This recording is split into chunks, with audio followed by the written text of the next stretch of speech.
Hurricane Gonzalo is moving farther away from Bermuda tonight, but not before hitting the island hard and knocking out power to tens of thousands. It was the most powerful storm to hit Bermuda in a decade. NBC meteorologist Dylan Dreyer is there for us tonight. Hello, Dylan. Hi, Lester. Good evening. Hurricane Gonzalo made landfall just before 9 o'clock last night. Officially as a Category 2 hurricane, it produced winds in excess of 140 miles per hour. It also brought in waves at least 40 feet high and produced some heavy rainfall. By the time Gonzalo moved away, it knocked out power to about 90% of this island. So we were nearly completely in the dark. Now, today was a busy day for crews as they cleaned up the mess that Gonzalo made. Trees were toppled, power lines were draped across roadways, making everything nearly impassable.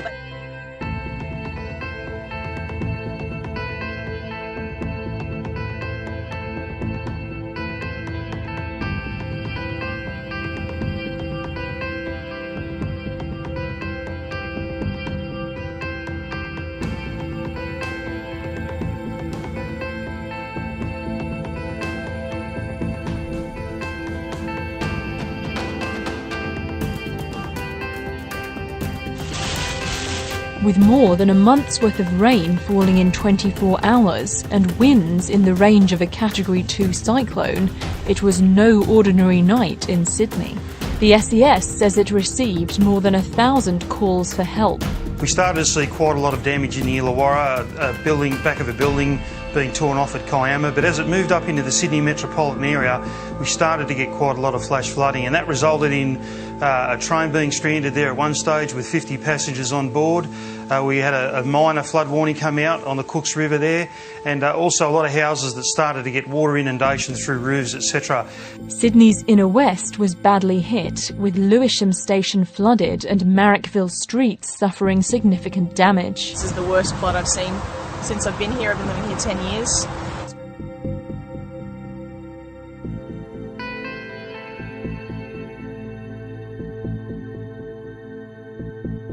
Shortage of snow in the Blue Mountains, around the same time of year that the region was devastated by bushfires in 2013. Despite floodwaters inundating platforms, all train lines apart from the Blue Mountains line were operating on Wednesday morning, some with delays. Several roads in Sydney and the Blue Mountains remain closed due to flooding and snow, and thousands of homes are still without power.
There were more sizable aftershocks in California today, fraying nerves even further days after that quake did all that damage in and around Napa.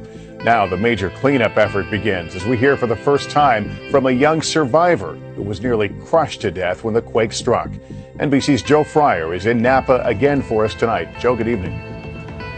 Good evening, Lester. This is one of 6 places where people can drop off earthquake debris. The pile is huge and the cleanup is just beginning. Meanwhile, this morning, we experienced the biggest aftershock yet. A huge traffic jam today as crews repair roadway damage discovered after another round of aftershocks, including a 3.9 magnitude jolt this morning. It is a little frightening, disconcerting, but we're getting used to it. At least 240 patients have been treated for injuries since Sunday's quake, with 2 still hospitalized. 13-year-old survivor Nicholas Dillon is welcoming visitors just 2 days after he was crushed by a fireplace.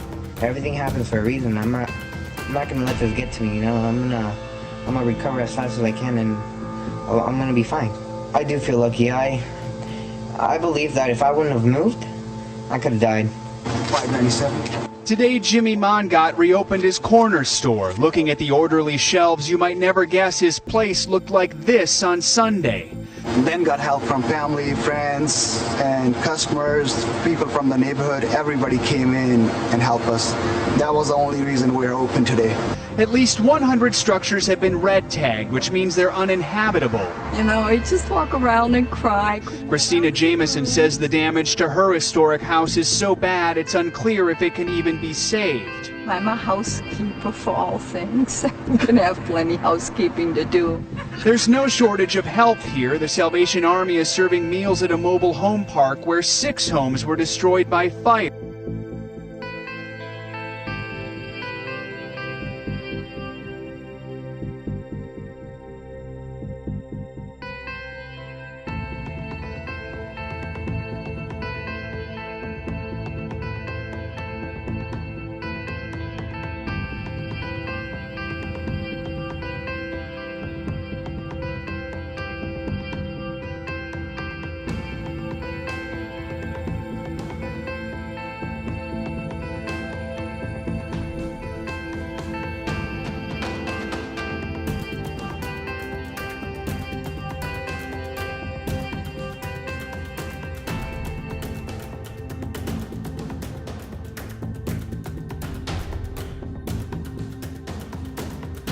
Important developments now on that earthquake off the coast of El Salvador. Ivan Cabrera once more with us this hour for the very latest, Ivan. What Yeah, you in got? fact, I think what's happened is they ticked this down a little bit to 7.3. That may not sound like a lot, but it is as far as how much energy is released. And what they've also done as far as the Pacific Tsunami Warning Center, they have reevaluated the entire event, and they have decided that this is no longer posing a significant threat as far as tsunami waves reaching coastlines. So that is the advice that they're giving local governments across the region here. El Salvador may still decide to keep up their tsunami warning, but the Pacific Tsunami Warning Center has essentially advised them that this is no longer, this event, the 7.4 major earthquake, now a 7.3, is no longer a significant threat as far as a tsunami. As I mentioned before, I still think because of the intensity here, we could still be dealing with some damage as a result of the shaking from the quake itself, because it's so close to the shoreline here, but it did happen underwater. And I think basically the depth is the key here, and that is why we're not talking about a significant displacement of water. If this was more shallow,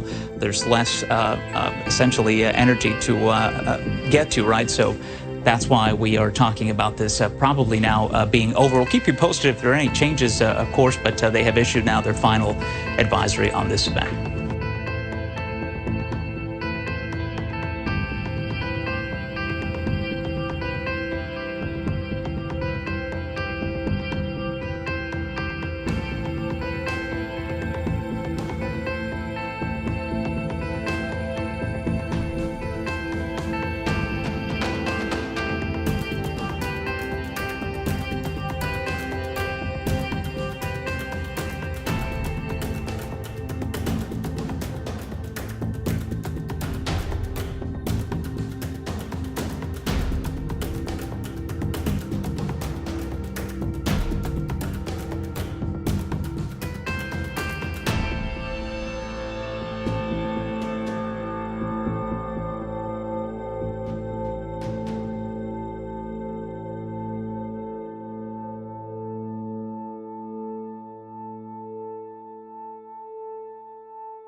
I understand there have been calls to ban all travel to West Africa.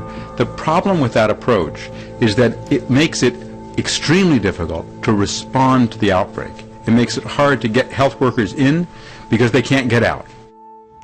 That from CDC Director Tom Frieden this week, fending off calls for a travel ban. Instead, he released new airport screening guidelines to keep travelers safe from Ebola.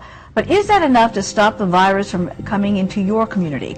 Dr. Gil Mobley says the CDC isn't being honest with Americans about the threat that's being posed by Ebola and that the federal agency needs to do much more. He joins us now. Welcome, Doctor. Great to have you here today. Thank you, Uma, for allowing me to get this message out. Let me talk to you first about your concerns about what's taking place with the screenings at this point. Are you satisfied that the screenings that are going to be set up at a number of airports around the country will have an impact?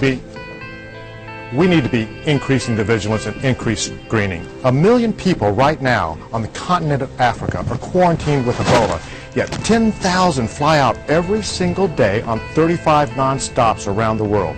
Dr. Brantley said that this is a fire from hell and the embers are spreading even as we speak.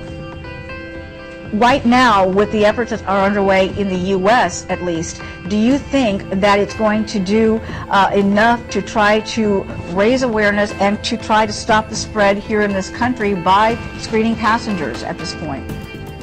If we can stop one case, it'll make a profound difference. It took the Dallas Health Department 1 hour to be overloaded in tax, and the CDC 2 weeks later is still flying in planes loads of people. One patient, one person, one sick person that we could screen can make all the difference in the world. Yes, this will make a difference, and we were asleep at the wheel not having the policies, procedures, and protocol well in place before this moment. Why are you raising concerns that the CDC needs to do more than it has to this point, that you feel that the public needs to have more information about this virus? The CDC says that they've been planning for 7 months. You think they would have figured out what to do with the 55 gallons of hazardous waste with Ebola contamination outside of Emory University that sat for a week? What about Mr. Duncan's family members that sloshed around in blood, feces, and urine-soaked carpets for a week? They didn't figure out what to do, and the day I made my single action call to action in the Atlanta airport, they said fever screening wouldn't work, it's cumbersome, and they're not going to do it. After that stick kick on the hindsight, it took them 10 days, and thank God they're doing it today. So yes, I know we have the video of you all suited up in the hazmat suit as you went through the Atlanta airport, because you were really upset about what was happening there, because you felt that more needed to be done to keep people safe in our country. Yes, ma'am. We absolutely need to think outside the box. Mankind is threatened if this epidemic turns into a pandemic. Number one, keep Ebola out of the hospitals. A basic tenet of emergency medicine is not make a bad situation worse. That's when we arrive at a scene of a shooting, we're going to allow the guy to bleed to death in the street if it's not secured by law enforcement. We cannot afford to put highly trained personnel in the facilities at risk. This means fever evaluation centers, fever triage centers away from the hospitals, Ebola treatment centers away from the hospitals. If clusters start, we're not going to have ventilators anyway. We're not going to have central lines and vasopressors. We're going to be running out. We'll be lucky to have IVs and fluids. That means do like the state of Connecticut does. What they have done, they have instituted a state of emergency. We need to call out the National Guard, the reserves, think MASH units if you don't have idle hospitals, and there are lots around as a result of acquisitions. We need to think outside the box, and for Christ's sake, stop all non-essential travel to West Africa. We don't have to stop the flights. Use the military to get the equipment and the personnel in and out. We have asked Dr. Frieden a number of times to appear on The Factor. He will not because he is afraid. He knows that I know he's not being candid, that he is spinning the situation and not being forthcoming about how the disease is being spread. Frieden should resign.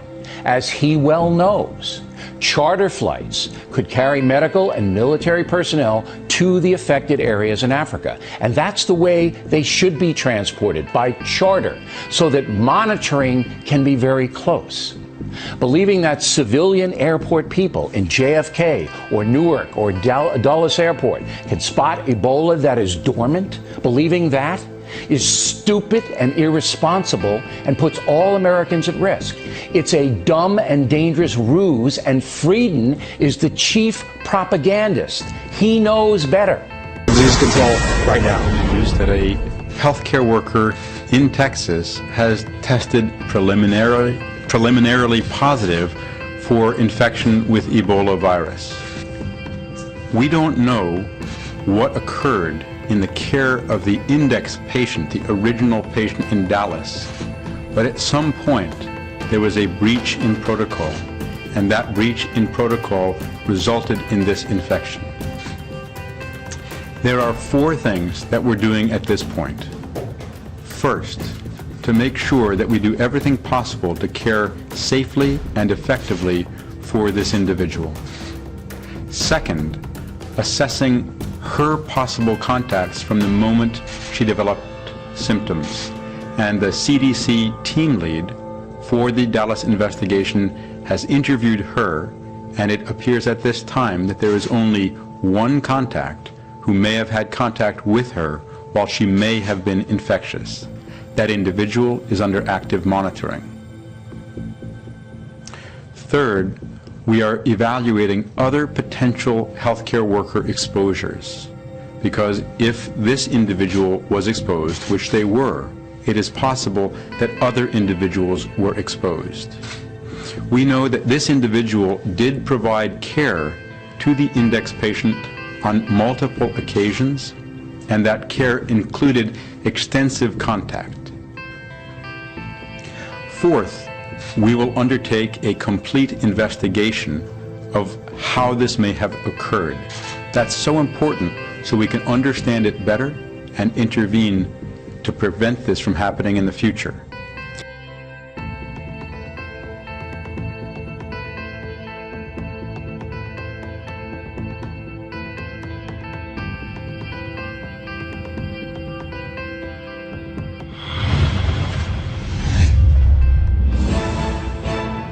Hello.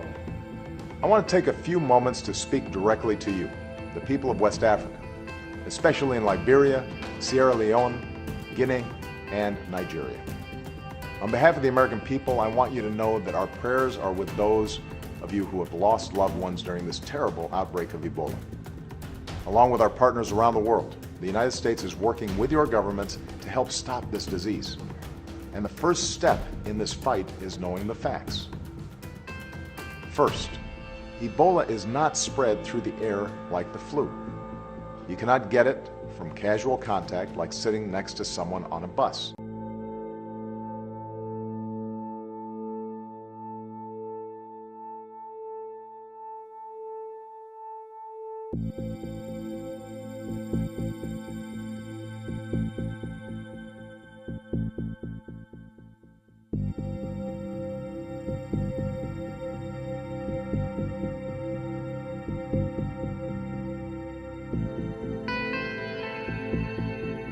Breaking news from the White House as President Obama has named Ron Klain, who is a former chief of staff to Vice President Joe Biden, as well as Al Gore. He's an attorney, and he will be the new so-called Ebola czar.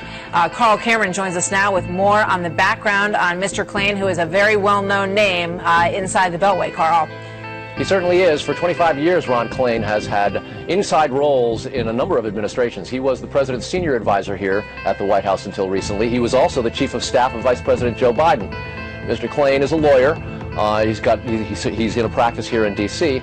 Prior to being in the Obama administration, he served in the Clinton administration as then Vice President Al Gore's chief of staff, and before that, he was the chief of staff of the Justice Department for Bill Clinton's Attorney General Janet Reno. Ron Klain is a partisan and a policy wonk. He is known as a real political intellectual, went to Harvard and got the highest grades in the class of 1985, and is something of a partisan. So he'll take over not as the czar. He is the Ebola response coordinator. The president got criticized early in his first term for appointing all sorts of czars and delegating, in many minds, too much of the responsibilities of the White House to outsiders. Dr. Frieden, a second nurse affected with Ebola took a flight to Cleveland after she registered a fever. We have reports that says she contacted the CDC and was told she could fly. Did she in fact call the CDC and ask for guidance on boarding a commercial flight, as far as you know? My understanding is that she did contact CDC, and we discussed with her report of symptoms as well as other evaluation. Were you part of that conversation? No, I was not. Okay. Was there a pre-plan suggesting limiting her contacts with other persons? The protocol for movement and monitoring of people potentially exposed to Ebola identifies as high risk someone who did not wear appropriate personal protective equipment during the time they cared for a patient with Ebola.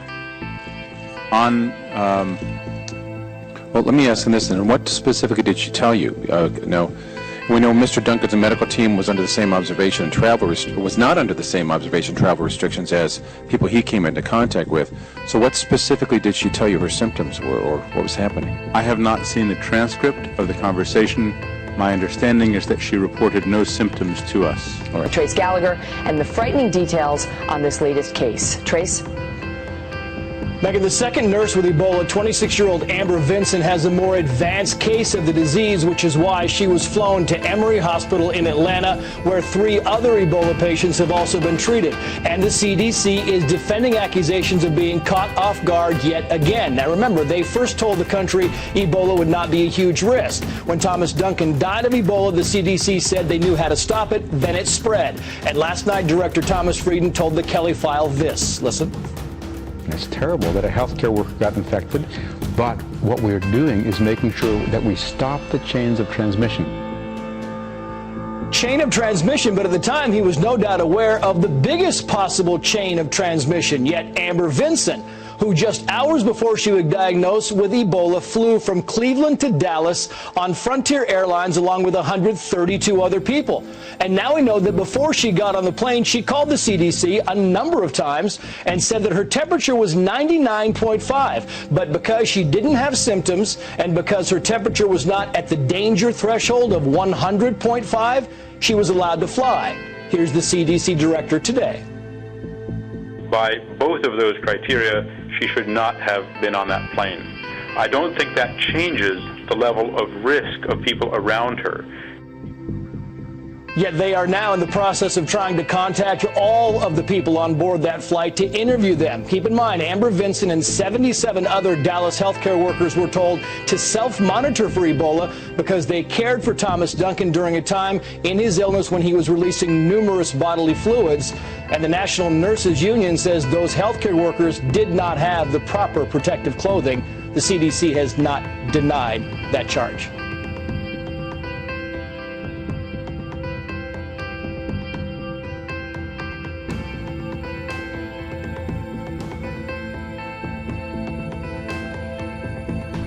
World Health Organization now saying that this strain of Ebola has a death rate of 70%. The West African outbreak is expected to top 9,000 victims this week. Hospitals in the U.S. are now on high alert for patients who've traveled from that region as officials work to figure out how Ebola spread to a nurse in Dallas. Dr. Amesh Ajala is a member of the Public Health Committee for the Infectious Disease Society of America. Thank you. Welcome.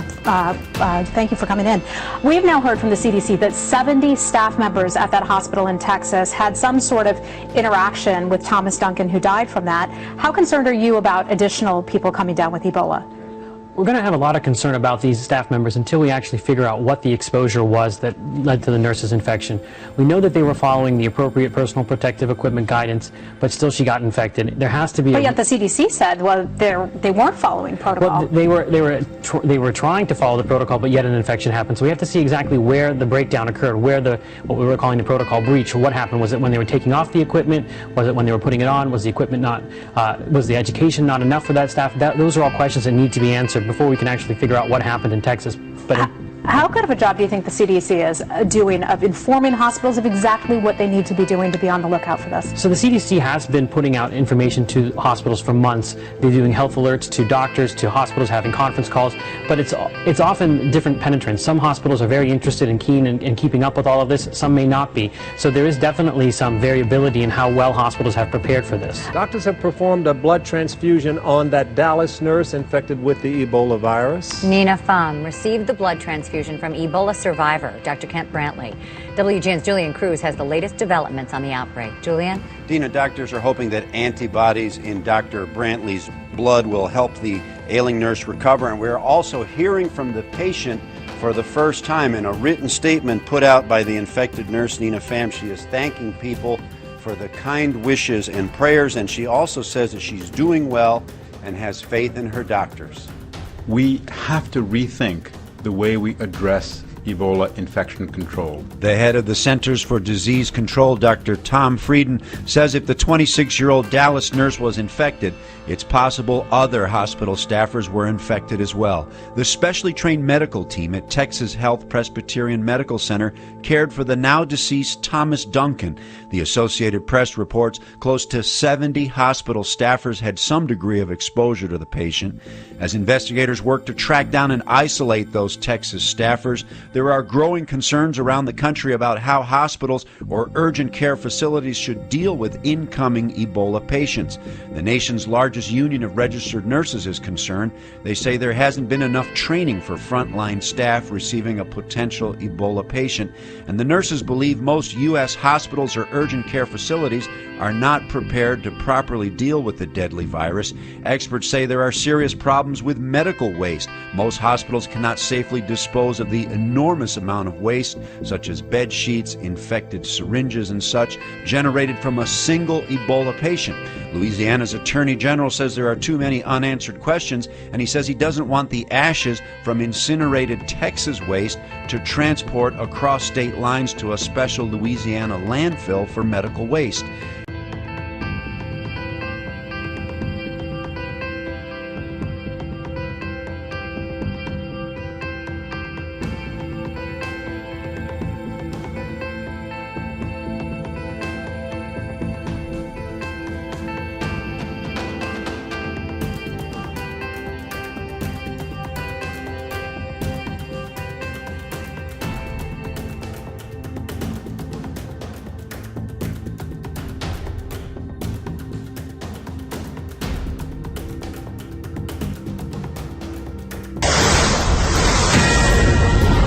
And we begin with this Fox News alert. ISIS on the move this hour in Iraq and Syria. In Iraq's Anbar province, just a few miles from Baghdad, Iraqi government forces are struggling to hold back the Islamic terrorists. While on the Syrian border, the strategic town of Kobani appears to be on the brink of being completely falling into the control of ISIS forces. This, despite Kurdish fighters and the support of U.S.-led airstrikes that have done nothing to stop ISIS from advancing. Greg Palcott joins us now from the ground at the Turkish-Syrian border. Greg? Things are sounding pretty dire here today. One of our best sources saying that the Syrian town of Kobani could fall to the ISIS terrorists in just a couple of days. Now, there is some amateur video out purporting to show ISIS fighters inside Kobani. We can't confirm that it's the real thing, but if accurate, it gives a face to this savagery. The word that we are getting is the terrorists are having no problem getting resupplied and reinforced. There are more fighters and more heavy arms flowing into the place, we are told. The Kurdish defenders say they are getting neither. And we are told there is fighting on all sides of the town, including right in the very center. Now, CENTCOM just a short time ago confirmed to us that they have launched 5 more airstrikes in and around Kobani in the last 24 hours. But the word that we are getting from inside is that they are not enough, and maybe they are too late. Remember, in just the week before ISIS entered the town, when they were right out in the open, when we were watching tanks and vehicles, there were barely any airstrikes. Now also, as we've been watching all week, the tanks of the Turkish military, just on the other side of the border, are in position, but they are doing nothing either. Turkey seems like it does not want to get involved. It is reported today they've agreed to train some 2,000 moderate Syrian rebels to help in the ISIS fight, but that is a long-term thing. Finally, it is thought hundreds, if not thousands, of civilians remain trapped inside of that Syrian town of Kobani, and that's sparking fears of a massacre. And now the number of refugees here in Turkey who have fled ISIS is up to 200,000. Remember, they have come here just in the last couple days. It is a human tragedy that is unfolding by the minute.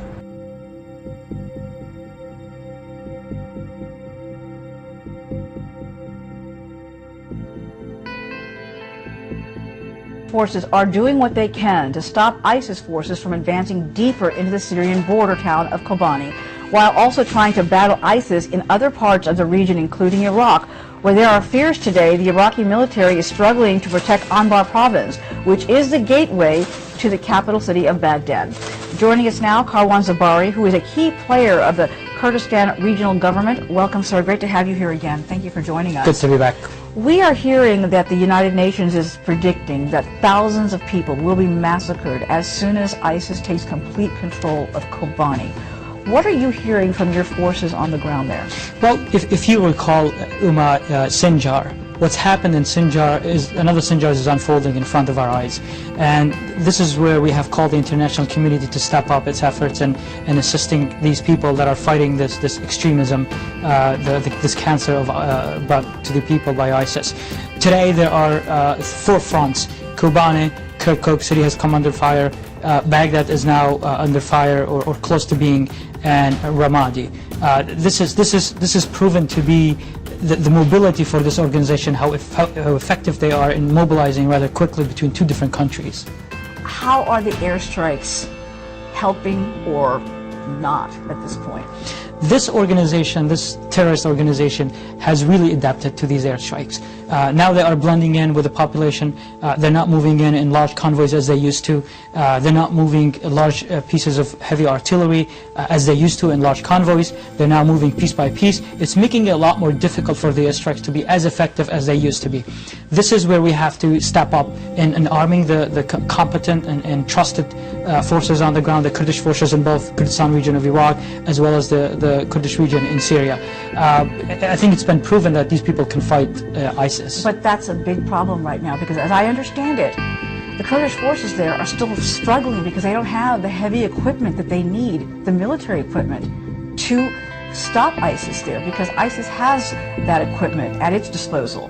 And is it true that in some cases only 5% of the Kurdish forces there have actually had helmets? What happened? I think you're dead on. This is the frustrating part for us. Everybody says that the Kurdish forces are competent, are capable, are professional, and are certainly there's loyal and will to carry the fight.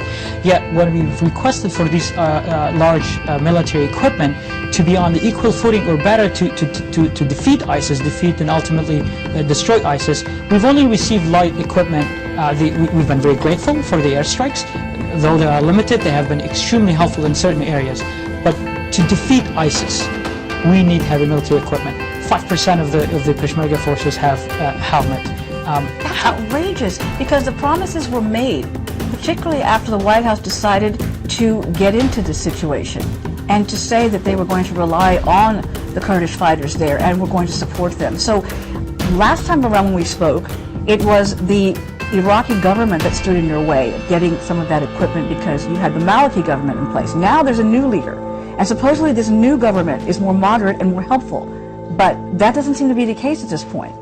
Unfortunately, we have not seen the changes. Is this new government still holding up the equipment that your forces need? There are still obstacles in place where every piece of equipment has to go to Baghdad to be inspected, which, if approved, then it makes it to the Peshmerga forces up in north in the Kurdistan region. And a lot of times there's a delay. In the meantime, the Peshmerga forces have gone on the offensive despite being outgunned, despite being in lack of equipment. But there's manpower, and there's the will to carry the fight.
Under a controversial program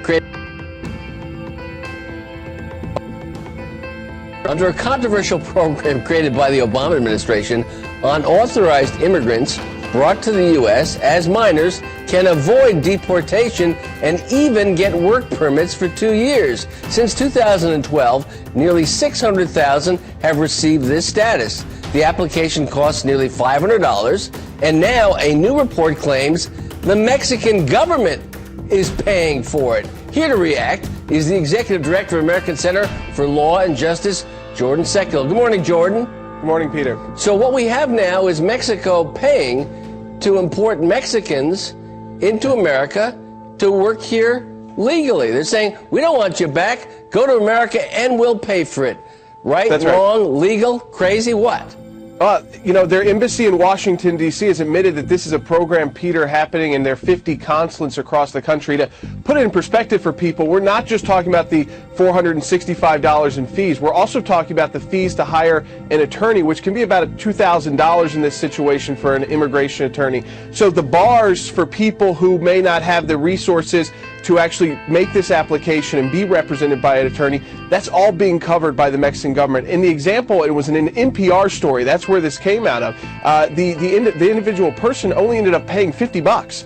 So you're talking about a bar that was set at least almost $500. Now it's only $50 from a government that's paying for it. And remember, we give Mexico, it fluctuates year to year, but somewhere this year it's close to $300 million in foreign aid. They're then taking millions of our dollars back to the U.S. to pay for people who were here illegally to stay, not to return to Mexico, but to stay right here. And you know the legality of it, you know what our government's saying? We can't track the money, so it doesn't matter. This is called the Deferred Action for Childhood Arrivals program, and this has gone on since 2012. What can be done to stop this in a legal way going forward? Can we do anything at all, Jordan? The House has tried twice to defund President Obama's move here. This was not authorized by Congress. This was part of his second-term new strategy of governing by his executive power. It wasn't an executive order. This was a memorandum put together. It was when Janet Napolitano was still Secretary of Department of Homeland and Security, which this all falls under. It's called the Morton Memos that allowed for this, basically the Dreamers Act, to go into effect in a more limited way. It's not just legally status to be here. You actually get a work permit. This has led other states to allow people to get the in-state tuition, to receive other state benefits, driver's license. It's been actually a difficult road in court because of the Arizona case that the Supreme Court held that Arizona had no power in the immigration issue really at the state level. So these states who have tried to say, okay, we can't stop the federal government, but we don't have to give driver's licenses, they're having a tough time in federal courts, so it doesn't like it'll be handled in the courts. What it ultimately has to be done here is this is the change in the White House. Possibly a change in the U.S. Senate could actually put some heat on President Obama. I think you have to be creative, Peter, and think ways like, hey, maybe this funding that we authorized to go to Mexico, we need to limit the ability for them to use this to keep people who are here illegally here in the United States. So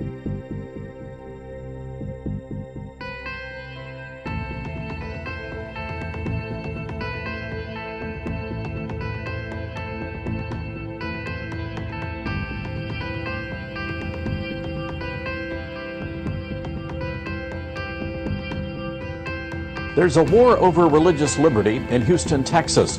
On one side is the city's first openly lesbian mayor. On the other are 5 conservative pastors who were served subpoenas, ordered to turn over any sermons dealing with homosexuality and gender issues. One of those pastors is Hernan Castano, and he believes the mayor got caught with her hand in the religious liberty cookie jar. And Pastor Castano joins us now from Houston. Pastor, why does the mayor want your sermons, sir? That is the question we ask our own selves, and everyone's asking. The pastors of Houston and of this great nation are asking those questions. We preach 4 or 5 times a week. We give our messages to the city of Houston and also to many other countries of the world, and it's a message out of the Bible. We believe that they have just overstepped, gone over the limit. They want to intimidate the pastors of America, and they want to use us 5 to send a message to those pastors and to everyone that would oppose their way of governing here in the city of Houston. So this is very dangerous if we allow this to go on from here, from Houston to the rest of the nation. You know, Pastor, your attorneys at Alliance Defending Freedom seem to believe that they're going to use that material from your sermons to smear you and your fellow pastors there. What's your take on that? Well, I have no doubt that that's probably their intentions. They want to use that material to show everyone that we hate, that we maybe are against them because we are definitely extremists, but that's so far away from the truth. All we've done is help and be a part of 55,000 signatures in the city of Houston to oppose an ordinance that it's against the people of the city of Houston. And we have asked them to allow the people to vote, to express their voice, and they would not listen. They think they are the only ones that can decide what to do, and they can just reject the signatures and throw them away. Just like the secretary of the city of Houston said, she had validated those signatures. She had actually seen those signatures and said they were okay until the attorney of the city decided they were not legible. So there's something happening here in the city of Houston in government. And because we spoke and we used the First Amendment freedom of speech, they're trying to stop us from speaking. They're trying us to cover our mouths like this and don't say nothing.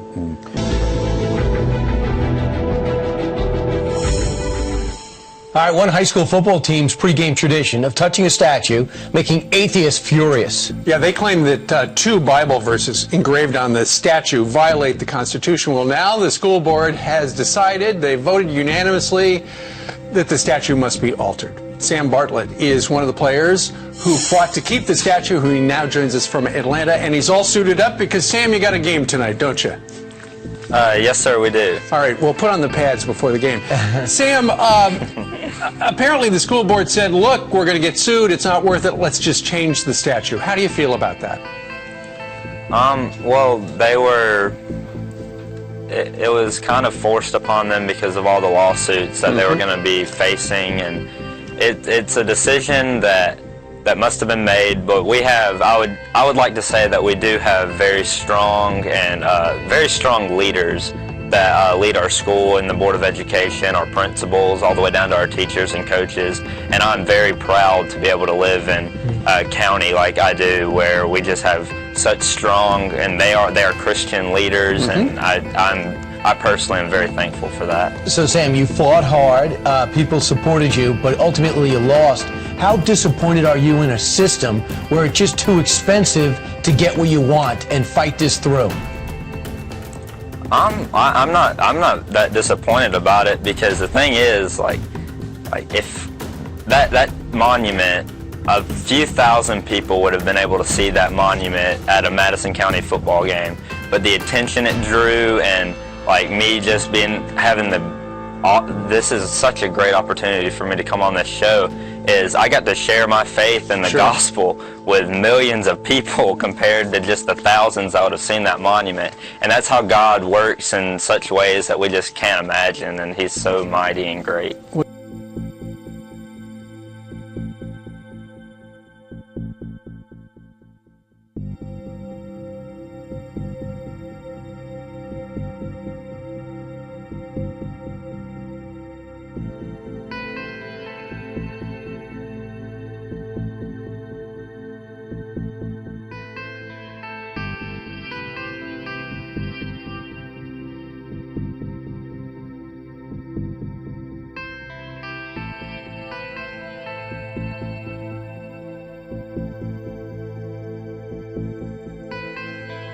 outrage to the extreme. Speaking of school, this ended with a school bus window getting bashed in with a baseball bat. The bus, which had about 20 students on board, was cut off by an SUV with 4 women inside. Now, these women exchanged a few words with the driver, and then they attacked, spraying mace and smashing the windows.